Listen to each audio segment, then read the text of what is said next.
What does Martha Stewart, Tim Allen, and Al Capone all have in common? They were all centerfolds in Better Homes and Prison magazine. That's a joke. But they were famous inmates, and that's the topic. They famous inmates, people you think you know about that went to prison, some you might not know about, and some of them the information is just bullshit about when they talk about their prison past. And I'm going to toss over. You can get us going on one of your favorites. Well, why don't we get started on that bullshit one to start? And that's Jelly Roll, or as I call him, Jelly Donut. He did go to prison. I think he did about a year, and he did some time in juvie, and he was in and out of like going to county jail, getting out. He did a lot of probation, but when you hear him talk on TV, it's like, oh my God, he had to overcome the biggest this and that, to be successful, and he didn't overcome. He overcame a lot. I'll give him credit. He's a successful guy. He writes some good music, or used to, but he didn't overcome that much. I mean, he got out when he was in his 20s and started over. Try it when you're 60 with nothing, and in the actual 20 years in prison and no education. His thing where he kind of gets on there and boo-hoos a little bit. When I know a bunch of good dudes, man, that did a lot of time and had it tough out there, and you didn't hear them boo-hooing. They know it's tough when they get out, but they don't have to cry about it. Yeah, and I don't, the guy did what time or wherever he did. I've heard so many stories. I don't even care what the story is. But yeah, I watched him get that emotional tear in the corner because I stop it, quit. Because you look at some other people that really did some serious time and came out, Go to the other side of the music spectrum, Merle Haggard. Merle did 3 years out of a 15-year sentence. And he doesn't cry about it. He said, man, I was lucky. I don't know why they let me out. you know, Yeah. and Merle scratched his way to the top, but you hear so many rumors about famous people. Like another one, and he never claimed this, but Johnny Cash. People assume Johnny Cash had been in prison because of the San Quentin and Folsom Prison Blues album and Live and that. No, he went back because he didn't like the prison system. He never said he was in prison, but somebody got a hold of. He literally did one night in Starkville, Mississippi, in the city jail for being high and drunk. That was it. And he wrote a song about it. He goes, I was never, and he never hit it. So the media gets a hold of this shit, or promoters, somebody promoting it kind of, maybe he was in prison longer than you think, Well, that's funny you bring that one up. It was overnight, because I always had thought that Snoop Dogg was in LA County Jail fighting a murder charge for a while. And then I delved into it a little further, and he did get arrested he was driving a car apparently when his bodyguard shot someone and killed him from their car, but they said it was self-defense. But he got put in LA County, and he wasn't even in there. He was in there about a day. Johnny Cochran was his lawyer, and it takes like a day to get in, just to go through processing at LA County. He probably didn't even make it into the cells. And I thought he did, because I used to I still do listen to a song called Little Ghetto Boy, and he's talking about carrying a shank in LA County. And I thought, oh, Snoop's gangster. And he is gangster, but he didn't really do any time. He's like Johnny Cash. And actually, when he got arrested, his album became like the biggest rap album of the 90s. So there's always these little misconceptions, and there's plenty of them. Yeah. It's like Martha Stewart. I read a thing where some people said, well, Martha Stewart told all these people because she talked to the authorities. No, she did talk to the authorities, but she was charged for lying to the authorities. So Yeah. that's what they charged her for. Her whole case was bullshit from start to finish. But she was targeted because of who she was. And sometimes they do that. But Martha Stewart, I mean, that served justice. We got the baking lady in prison, and by God, you can sleep better tonight just knowing it. Yeah, she's a dangerous criminal. No, Martha did hers. I'll give her credit. Unlike now, there's other examples like Tim Allen from Home Improvement. Uh, he did his 2 years too, but instead of his Yeah. 20, instead of 20, and he literally, I think, got like 20 other people indicted, because he There's a told on bunch. everyone he ever met. And me and you have talked about this. When you've been in prison, people that like rats, I hate to use the term, but rats have a certain look a lot of times, kind of furtive. And when you look at them, It doesn't surprise me a bit. Yeah. No, they are. And the thing is, people can say, well, what would you do if you're facing that much time? And I can tell you personally, I took the time. You know, and my case was basically I could have told on some people, and the trials would have gone on and all this stuff. But I said, let's just get this going. And when I got out, there was a couple people that were worried that I was going to tell them, and they didn't. So I came back to the same area, and I think they both moved. I didn't threaten them or nothing. They just didn't want to see me on the street because they probably went, geez, I mean, and they turned on me. They said, oh, it was all him. I had the shit on. I could have told all kinds of shit on him, but that I'm not being a hero. I'm just saying that's how you live. And once you're behind, you're that fence, you're better off that way than you are telling on people. But Tim Allen, another one, Jordan Belfort, the Wolf of Wall Street, they wired him up. But I will give him a little credit because my understanding is he was wired, and when he was going in talking to these people to get them to talk to him, he's trying to hand signal them to tell them that he's wired, So he was Well, that was in the that side. was in the movie. I think Was he it? was pointing. If I remember right, I think that was in the movie. Oddly enough, I've never seen that movie. That's a great I movie. was it? I I read just it. watched it a few months ago, actually, and it actually you would enjoy it. It's a good movie. Yeah. Speaking of the movies, now I did a 9-year bid on a pot charge in Rhode Island. But when I got to the ACI, the Rhode Island is so small, they don't have a bunch of county jails. Everybody goes to one place. It's called the ACI, and it's their big main county jail. And when you go in, there's a picture on the wall of Al Pacino, and he Really? was probably 20 years old at the time, youngster. This is back from the early 60s, and he was arrested. And I thought he had been convicted, but he wasn't. He was arrested for attempted robbery.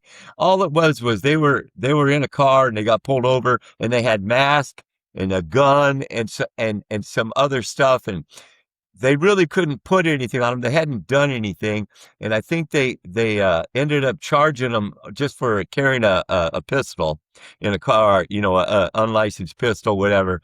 But he was never convicted of anything. But this is in the 90s when I saw it, and so this was 30-something years old, and they still had it up there. They were so proud of it at the ACI that they had a picture of Al Pacino up there on the board when you first came in. Yeah. I didn't know. I actually, until you told me that, I didn't know that at all. I never anything ever said about it. That's kind of weird because some people do kind of keep it down. Wesley Snipes, there's another one. I was actually in prison with his accountant or attorney. I'm not sure which one it was. I think it was his accountant that helped him do that fraud thing. His accountant was crazy. This guy was nuts. And so and Wesley Snipes has never whined or whimpered, as far as I know, did his time and got out. That's the last I heard. But his accountant was crazy. He sent a threatening letter to the judge, and his sentence immediately rose. And the stock market is good when it goes up, but in prison when the sentence goes up, it's a bad deal. Yeah, he was crazy, very crazy. One time he read a letter to us that his wife wrote to him that they were upset because their children weren't drinking their urine every day like they instructed them to. Yeah. What? Yeah. They wanted their kids to drink their urine because he said it had health principles. The kids were refusing to drink the urine, and he was upset about it. Yeah. Yeah. Well, you're an old music buff. Now, you remember when Robert Downey, he went to prison. Oh, that's, He yeah. was he was a drug guy, and now he went to Corcoran, but not the level 4 Corcoran. Corcoran's violent. I would never want to be in Corcoran. That'd be a bad place to be. But they have a drug program that's in a separate yard right next. It's in the same complex, and he was there, and the drug program. That's a real low security thing. But he did a year and a half. He changed his life. He got out. He did good, and good for him. I always thought though that he was in CRC.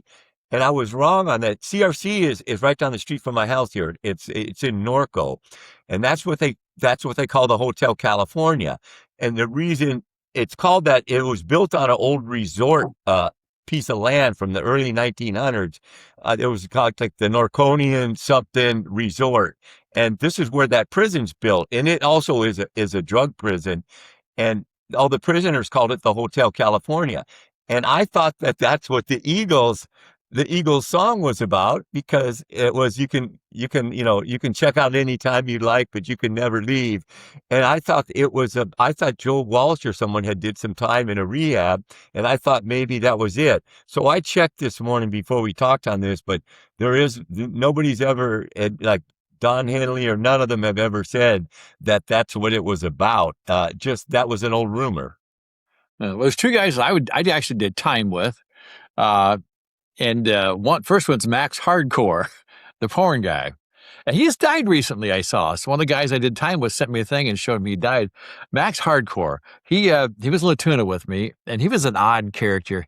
He had this really strange walk, it's kind of like robotic. He walked the track all day long. He didn't really hardly talk to anybody, but he was in there for selling porn into Canada or bringing it in from Canada. Or it was some type of a boundary issue. He said the little old ladies in Michigan didn't want the porn there or something like that. That's how but he was a weird one. But the other one, of course, that we mentioned before, is George Jung. Now, Max was kind of famous in the porn world before he came in, but George is one of those guys that got famous because he was in prison. That's what made him famous, really. And then his whole story came out, and because Johnny Depp starred him in the movie. But George's history, and I told him, we were talking one time about it. I said, really, George, you think about it with the movie and everything. I had never seen a movie until I went to Latuna, and he said, come watch it with me. So we watched it together. We got to be buddies, but I said, really, George, if you hadn't gone to prison, shit, no one ever would have known who you were. I said, now you got this big story about you. And look at this movie, and you're famous and stuff. And he sat there for a minute, and he goes, yeah, if you're trying to convince me it was a good idea, he said, it ain't sinking in yet. I kind of laughed. I said, I didn't really mean it like that. But truthfully, if he hadn't gone to prison, no one would have known that story. And I read his case. His file was ungodly thick. And that's a fascinating story. And it's not all in the movie. You couldn't get all that in the movie if you had to. I mean, actually, it's kind of like your history and my history. You couldn't get these in the movie, if you just can't. And people don't understand that. I think they get the idea these people go to prison and like this movie star goes, actually, the movie star's stories probably are simpler, or a famous person. They were famous, they went to prison, and the whole story is they were famous, they went to prison. You got to get somebody who did all this other weird shit before they went in, and then the shit that happened while they're there. Because while they're there, Max Hardcore, nor George, or the NFL player that I both did time with, while they were there, nothing really happened. But I've got some shit that happened while I was there that, around me. And I know you do, because you and I shared some of it, a riot and some things. And so our story goes before that and after. So being famous doesn't make your story all that interesting when you get to prison. It just doesn't, No, I've done, like I said, I've done time with famous people, and they ended up doing movies about them, but their stories really weren't that interesting. Now, George's, he ran with a fast crowd. That was the Medellin cartel, and Carlos later. George is interesting. Now, you said really nobody would have known about George. Now, actually, I had friends that had mentioned him. I used to sell weed out in Boston, and I was out there all the time. And they asked me, they go, hey, do you know a guy they call him Boston George? He's out in California now. And I go, no. And they were telling me, he was famous out there because he was still bringing a lot of product back to Massachusetts and stuff from California. So I had actually heard of him, but not anything. I didn't know his story. Because of the industry you were in, basically. Right. Right. The same thing another guy did time with Kent Jones. A lot of people don't know Kent Jones, but I think it was Newsweek magazine that had the article I read, and we were in Latuna. Kent was with me there, and Kent was a former lumberjack in Oregon who got a Division I scholarship, played basketball at Nevada. He's probably 6-7 years older than us. He and I used to play guitar together all the time. Cool guy, big guy, very, very liberal left wing. But anyway, he got into drugs. He was growing marijuana and stuff out in the fields. He literally built a town up there where he's at for these people. Everybody stuck up for him. But anyway, and I'm sure his Newsweek magazine had an article from when he was prosecuted that said first it was a French connection, then it was Kent Jones. So he was pretty big, but I'd never heard of him. But yeah, George Jung told me one day, we were outside playing about Kent. He goes, oh, hell, I'd heard of Kent. Canton was big, big. He said he was the biggest marijuana grower on the continent. I mean, actually, that's what. Now I don't know this for a Yeah. fact, but those guys knew him, so they were famous in that world. In my world, shit, I never heard of him.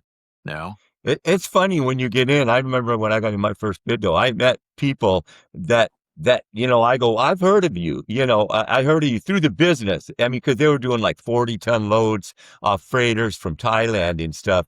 And I go, yeah, I heard about you guys. You were working with my buddy Brian and stuff. And yeah, oh yeah, we're friends with Brian. And it's a smaller world when you start getting up into certain realms of it. Like I said, you just hear stories and from friends of friends, but you do. Some before, some during, some after. Anyway, that's it. You got anyone to close out with here before we sign her? That's good. This is Jack and GT, Fed Joints and Beer Joints. We'll see you next time.